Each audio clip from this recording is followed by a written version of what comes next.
By the way, my name is Chidioke, and as you know already, I am the prince of this great kingdom, he said proudly in a weird tone, and they all laughed. Uju has never seen him so carefree.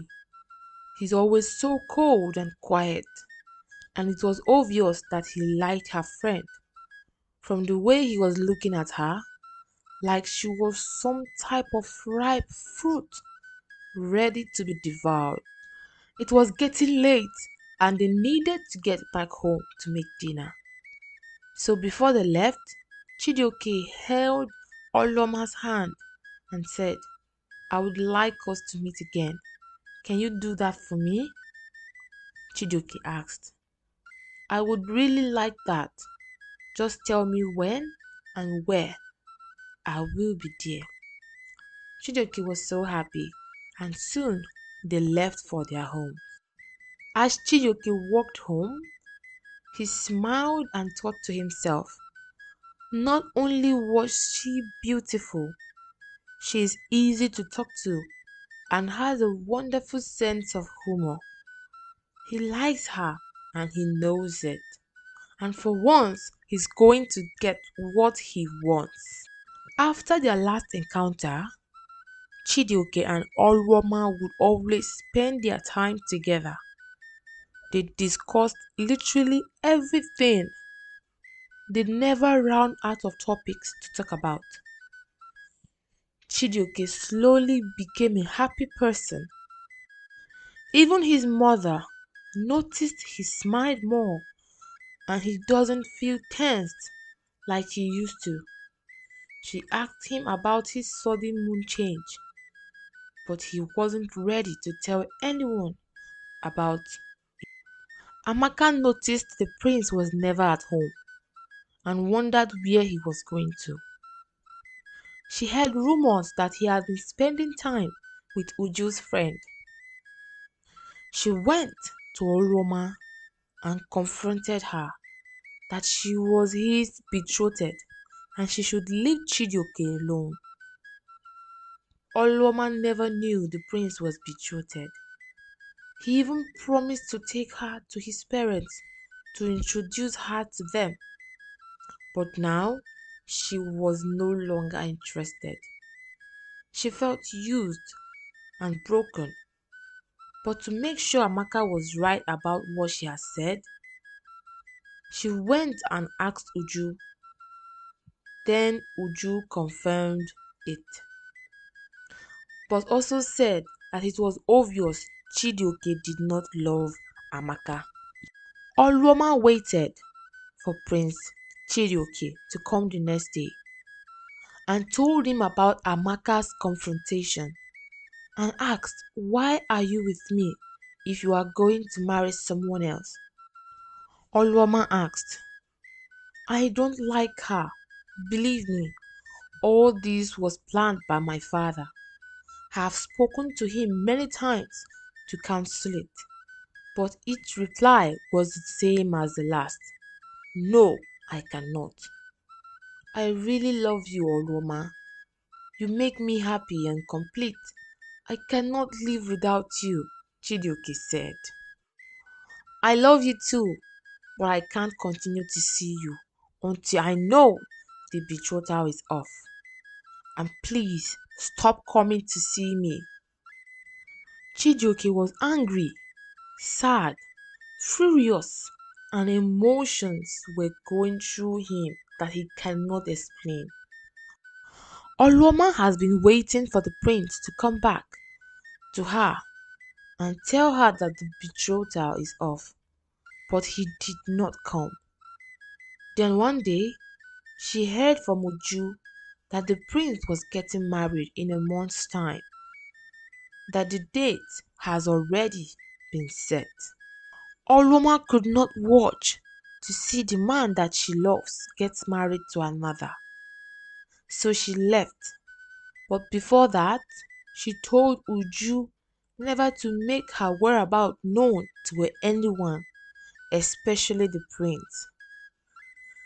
Chidioke's head has been spinning for days. He could not eat, sleep, or do anything. He just wanted to see Oluoma. So he left for Uju's house. On getting there, he asked about Oluoma, only to be told that Oluoma had left. He felt bitter in his mouth. Why did she leave without talking to me?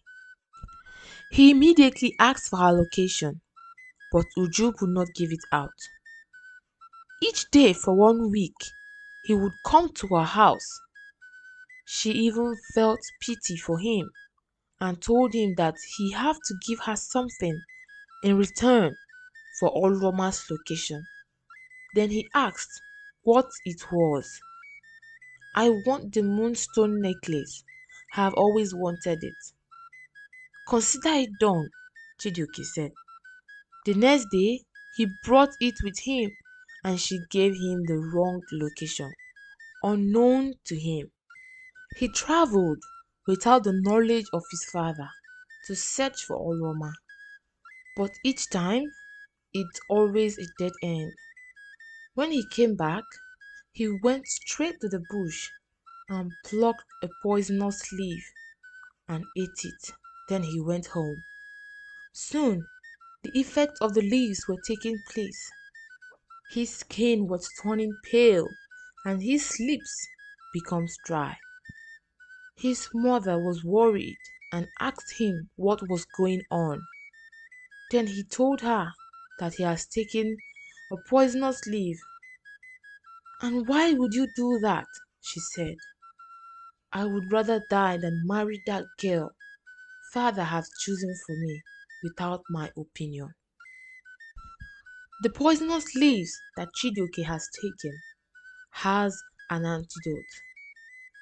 The queen rushed and got it, but he refused to take it, saying he will only take it if Oluoma was brought to him. His mother begged, even his father promised that he would find Oluoma. He still refused to take the antidote. The king sent out messengers to other kingdoms to ask of Oluoma. He gave them a description of who to look for, but none of them came back with Oluoma. It's been 2 weeks of searching for her. 2 weeks since the prince has eaten the leaf, and it won't be long before the poison transfers to all his organs. The king regretted forcing his son to the extent of taking a poisonous substance. I love my son and I want him to be happy, but now he's fighting for his life. Even when the antidote is available and I promised to look for Oluoma, he did not trust me to keep to my words. I'm so sorry, son. Everyone deserves love, but I kept you away from yours. You have always been sad, and now I know why. I regret everything that I have done to you, my child, the king said to himself. Then he called Amaka's father and told him that the betrothal is off. He did not receive it well. He told the king that if Chijioke will not marry his daughter, that they can no longer be friends. The king chose the life of his only son over friendship. Amaka cried and begged the king, but he would not listen. Uju, Oluoma's friend, saw how the prince was suffering, and she knew Oluoma would not want the love of her life to suffer this much. She went straight to the palace and told the king where to find Oluoma. The king immediately sent out his fastest riders to go after Oluoma. When they saw her and told her of what had happened, she went with them willingly. While they were on their way, Oluoma could not sleep. She was only thinking about Chijioke. Did he love me that much to do this to himself? Or did he dislike Amaka too much that he could not bear the thought of marrying her? Chijioke, why? There are other ways you could have done this, she cried. After 2 days, they arrived at Odum village. She was taken to Chijioke's room. When she saw the state he was in, she felt her chest tighten. Then she called his name, and he turned and smiled at her. Oluoma, he called her name weakly. He wanted to hold her and never let her go, but he was so weak. He was just staring at her, memorizing her beautiful face. Then the antidote was brought, and he willingly drank from the cup. After a few minutes of drinking it, he started coughing blood, and then he became unconscious. Everyone thought he was not going to survive it, but they prayed to Chukwu Okike to revive him. Oluoma never left his side, and all through that time, she would clean his body with warm water and apply scented oils to his skin. She would then light up the fireplace to keep the room warm. She did this every day. She would sing and talk to him. She did this for 2 weeks until one evening she had just finished taking her shower, cleaned and oiled Chijioke's skin. When she saw him move his finger, she thought she was hallucinating until he opened his eyes and called her name.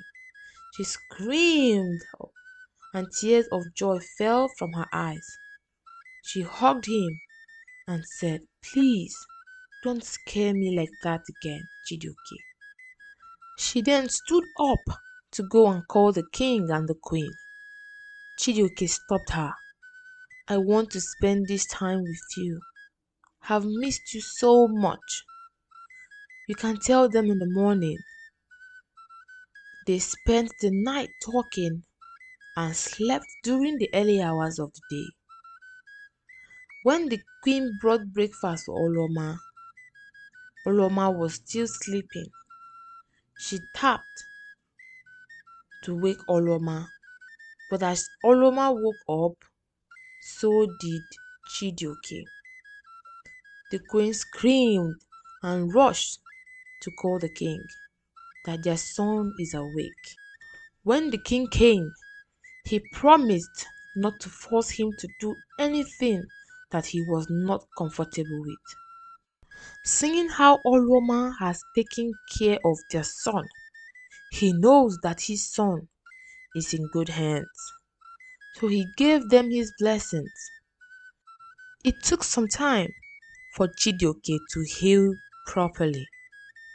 After some months, Chijioke and Oluoma got married and traveled far away for their honeymoon. The moral lessons from this story is that one should be humble even when you find yourself in a higher office.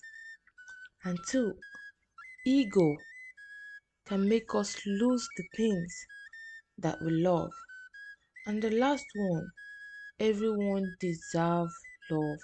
Everyone deserves to be able to feel and experience love.